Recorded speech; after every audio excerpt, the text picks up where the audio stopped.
একটু ভেবে দেখুন, একজন মানুষ ধর্ম ত্যাগ করলে তার শরীরের কি কোনো অস্তিত্ব থাকবে? আমাদের শরীরই আমাদের আসল ধর্ম।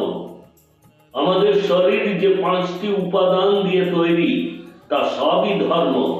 এগুলো ছাড়া ধর্ম হতে পারে না।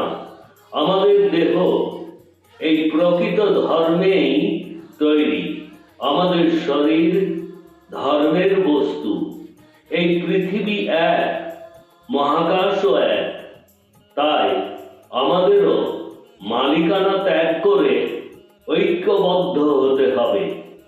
সবাইকে একসাথে থাকতে হবে। জাতপাতের রাজনীতির ঊর্ধ্বে উঠতে হবে। জাতপাত ও ধর্মের নামে পৃথিবীকে বহু ভাগে ভাগ করা হয়েছে। এভাবে চলতে থাকলে সারা বিশ্ব একে অপরের শত্রুতে পরিণত হতে বেশি সময়ই লাগবে না। এখন সময় এসেছে এই সব বৈষম্যের অবসান ঘটিয়ে সমতাভিত্তিক, ধর্ম নিরপেক্ষ ও প্রগতিশীল সমাজ গড়ে তোলার।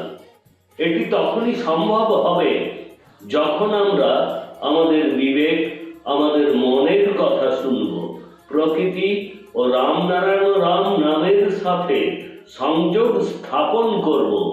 নিয়মিত রামনারায়ণ রাম জপ করা উচিত। প্রকৃতি সর্বশ্রেষ্ঠ ধর্ম এবং প্রত্যেক মানুষেরই তা বোঝা উচিত। এই পৃথিবীতে সবাই মানুষ হয়ে জন্মেছে, কিন্তু মানুষ অনেক ধর্ম সৃষ্টি করেছে এবং প্রত্যেককে একে অপরের থেকে আলাদা করেছে। ধর্মের বন্ধনে আবদ্ধ প্রতিটি মানুষ তারা শুধু নিজের স্বার্থই দেখে। কিন্তু আমাদের মহাগুরু বালক ব্রহ্মচারী মহারাজ বলেন, সবচেয়ে বড় ধর্ম হলো মহাকাশ, যেখান থেকে এই জগতের সব কিছু অর্জন করা যায়। সবচেয়ে বড় ধর্মগ্রন্থ হলো রামনারায়ণ রাম। এই বইয়ের প্রতিটি পৃষ্ঠায় মহাবিশ্বে ছড়িয়ে থাকা সমস্ত নক্ষত্র, গ্রহ, নক্ষত্রপুঞ্জ রয়েছে। সেগুলি এই পৃথিবীতে প্রায় 800 কোটি মানুষ আছে। তাদের সমস্ত দেহ এই ধর্মীয় গ্রন্থ এবং রামনারায়ণ রাম। যাতে পঞ্চভূত রয়েছে, এই 5টি উপাদান থেকে আমরা শক্তি ও প্রজ্ঞা পাই। এই জ্ঞান আমাদের জীবনের আসল অর্থ বুঝতে সাহায্য করে। এই পৃথিবীতে যারা ধর্মের রক্ষক, আমরা তাদের কাছে একটাই প্রশ্ন করতে চাই যে তাদের মনুষ্য সৃষ্ট ধর্ম এতই বিশেষ, এতই শক্তিশালী, তাহলে কেন তাদের সন্তানরা তাদের নিজ ধর্মের কণ্ঠ নিয়ে জন্মগ্রহণ করে না? তাই যখন বিভিন্ন ধর্মের শিশুরা জন্মগ্রহণ করেছিল, তারা একই কণ্ঠস্বর নিয়ে জন্মগ্রহণ করেছিল। একইভাবে যখন তারা সবাই এই পৃথিবী ছেড়ে চলে যায়, তখনও তারা একই ধ্বনি বহন করে।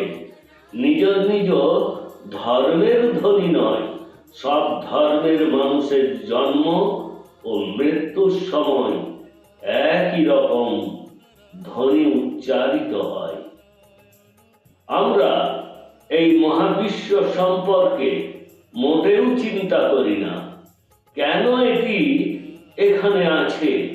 মহাকাশ চিরন্তন এবং অনাদিকাল থেকেই আছে। মহাকাশ কেউ সৃষ্টি করতে পারে না, এটা ছিল, আছে, থাকবে। মহাকাশ নিজেই ঈশ্বর, আল্লাহ, গড। মহাকাশই সবকিছু এবং সর্বশক্তিমান। মহাকাশ মানুষের তৈরি নয়। মহাকাশ থেকে প্রকৃতির উৎপত্তি, আমাদের সৃষ্টি মহাকাশ থেকে। এই শক্তি দিয়ে আমাদের মন ও মস্তিষ্ক, আমাদের বিচক্ষণতা এসেছে। এই প্রজ্ঞা, এই চেতনাই আমাদের জীবন যাপনের সঠিক পথ দেখায়। আমাদের এই বিবেক সময়ে সময়ে আমাদেরকে সতর্ক করে যদি আমরা কোনো ভুল কাজ করি। আমাদের মন এবং বিবেক আমাদের শুধু সঠিক এবং ভুলের মধ্যে পার্থক্যই বলে না, আমাদের সামগ্রিক বিকাশেও সহায়ক রূপে প্রমাণিত হয়। মানুষ একবারও ভাবে না তার কি আছে, সে কি নিয়ে এসেছে। তার যা কিছু আছে তা মহাকাশ ও প্রকৃতি থেকে সে পেয়েছে। যখন কারোকে কেউ কিছু দেয় পরে তা ফেরত চায়, এটা কি তার নিজের যে সে এটা ফেরত চায়, নাকি সে অন্য কারো প্রতি অনুগ্রহ করছে? প্রকৃতি আমাদের সব কিছু দিয়েছে। প্রকৃতি কি আমার আপনার কাছে সেসব ফেরত চায়? সূর্য, চন্দ্র, মহাকাশ, সমস্ত গ্রহ তারকাদের কাছ থেকে আমরা যা পেয়েছি তারা কি আমাদের কাছ থেকে সেসব ফেরত চায়? প্রকৃতি শুধুমাত্র দিতে পছন্দ করে এবং বিনিময়ে কিছু নিতে জানে না। প্রকৃতি নিজেই পূজনীয়। প্রকৃতিকে গভীরভাবে জানতে চাইলে অবিলম্বে রামনারায়ণ রাম নামের সাথে সংযোগ স্থাপন করুন। এটি সেই বীজ মন্ত্র যা অবলম্বন করলে আপনার সমস্ত দুঃখ বেদনা দূর হয়ে যাবে। আর দেরি করবেন না, আপনার জীবনের পরিবর্তনের জন্য রামনারায়ণ রাম নাম জপ করুন এবং নিজেকে এক ধাপ এগিয়ে নিয়ে চলুন।